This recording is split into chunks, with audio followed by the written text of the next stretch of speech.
Цивил медија. Како помина 2018 година? Кои беа очекувањата, а што на крајот добивме? 2018 година беше исклучително значајна за Република Македонија. Во некоја рака може да се каже дека беше дури и историска, иако нели ние сме земја во која, како вели еден афоризам, некои години се сушни, некои години се водни, а сите се историски. Но шега настрана, во 2018 година Македонија доживеа една битна, сериозна консолидација на меѓународен план, на едно задоволително ниво, би рекол, на потребно ниво ги уреди односите со своите соседи. И тука најважно прашање всушност е договорот од Преспа со кој се затвори долгогодишниот спор со Република Грција. На едно можно реалистично ниво се затвори и последното отворено прашање поврзано со правата на албанците во Македонија. И на тој начин всушност крупните прашања, тие што се од витално значење за иднината на земјата, за незината геостратешка позиција и за незините односи со меѓународната заедница, всушност во оваа година се решија во еден спринт, во еден политички спринт, би рекол. И тоа е добро за земјата и тоа е една сериозен резултат на владата на господин Заев. Дали поради посветеноста на владата на тоа прашање или поради други слабости, за кои јас интензивно пишувам во текот на годината, на некои други планови се покажа многу слабости во функционирањето на новата власт.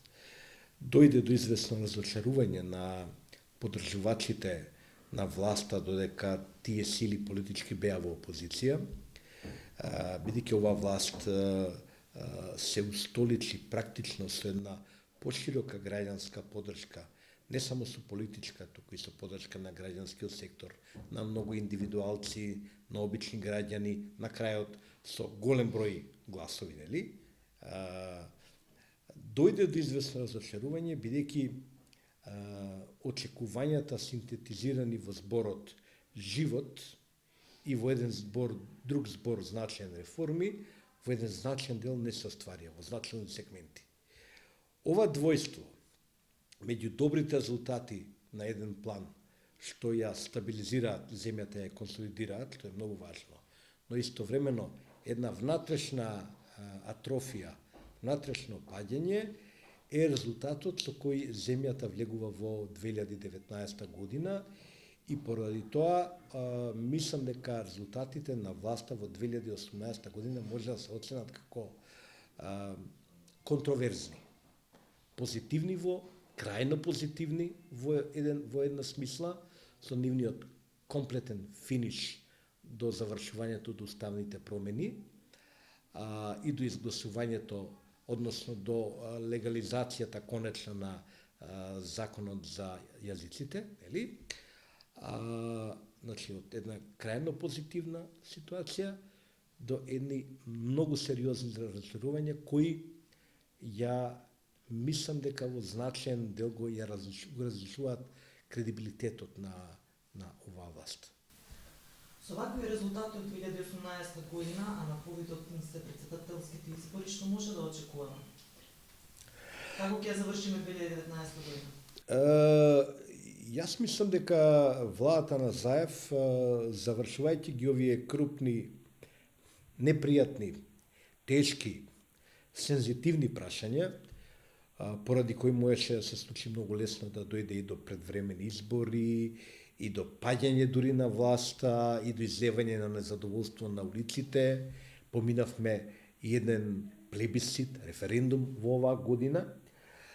Откако сето тоа се преживеа и надживеа, мислам дека сега власта има еден сериозен, отворен, бришан простор, би рекол, да се посвети на, прво, на сериозно на евроагендата, која е начната Значи сега е исполнет основниот политички предуслов за ние всушност да влеземе во потребните реформи за да продолжиме со таму кај што запревме со европската агенда, со нашето приклонување кон НАТО, кој сега веќе формален чин, но особено повеќе со отворањето на поглавијата од преговорите, почеток на преговорите, отварањето на поглавијата за членство во Европската Унија, што секаде во сите земји кои го поминале тој процес, било голем сериозен предизвик.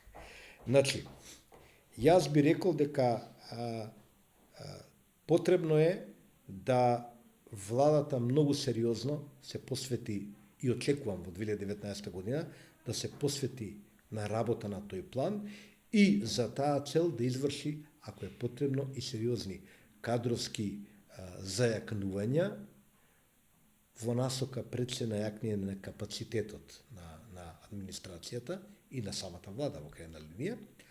Од друга страна, да не се дефокусира со блицкриг избори, како што се навикнавме во оваа држава, практично од 2006 година до денеска ние немаме нормални избори. Ја не се сеќавам некоја влада да истерала комплетен мандат, што не е добро, затоа што мандатот не е измислен туку така. Мандатот е потребен за да се заврши еден процес, едно ветување до граѓаните од реформска идеолошка природа и така натаму. Значи, мислам дека влегувањето во некакви брзи предвремени парламентарни избори би било грешка и непотребно и дефокусирање од агендата. А второ, предстојните редовни парламентарни избори пак се извонредна можност да се случи една друга работа. Прво, самиот СДСМ да го провери собствениот кредибилитет или, да кажам пошироко, штетите евентуално што може би се нанесени врз тој кредибилитет поради вакви, такви, онакви слабости или тежината на овие процеси кои изборувавме. А второ, тоа е извонредна шанса за ВМРО ДПМНЕ со добар кандидат со проевропска ориентација, со прозападна ориентација, со добра изборна агенда, се разбира, критички, тврда и така натаму, но дефинитивно насочена во насока во која е трната оваа земјата, тоа е кон западната политичка хемисфера, таа партија да се врати во форма, да се консолидира, да се извлече од линијата на која беше трната, тоа е линијата према политичкиот исток, што е и за таа партија, и за Македонија, и за целиот регион слепа улица. И практично, јас во председателски избори гледам шанса всушност за една одлична политичка битка. Да се сопостават две опции и таа битка всушност да заврши во крајна линија со едно политичко нормализирање, затоа што функцијата претседател на републиката, шеф на државата, може да обезбеди, како да кажам, еден облик на кохабитација и политичко смирување, пацифицирање, да не речам дури обединување, без разлика и кој ќе победи. Без разлика дали ќе победи едната, втората или некоја трета политичка опција. То толку повеќе што веќе има идеи да имаме консензуален кандидат меѓу македонци, албанци и така натаму. Значи, председателските избори гледам како шанса за натамошна стабилизација на состојбата во земјата, што е многу важно. Инаку, ако продолжи оваа нервоза политичка, овие превирања внатрешни, ако дојдеме, не дај Боже, до ситуации на насилни избори, бојкот, ова што сега се случува во Србија, например, што е на повидот дека се случи во Србија, тоа ќе биде многу лошо за македонската економија, која не и цветат рози, нели? Тоа ќе биде многу лошо за човечкиот фактор во Македонија. Македонија се уште губи луѓе, млади, се уште се уселуваат луѓе од земјата.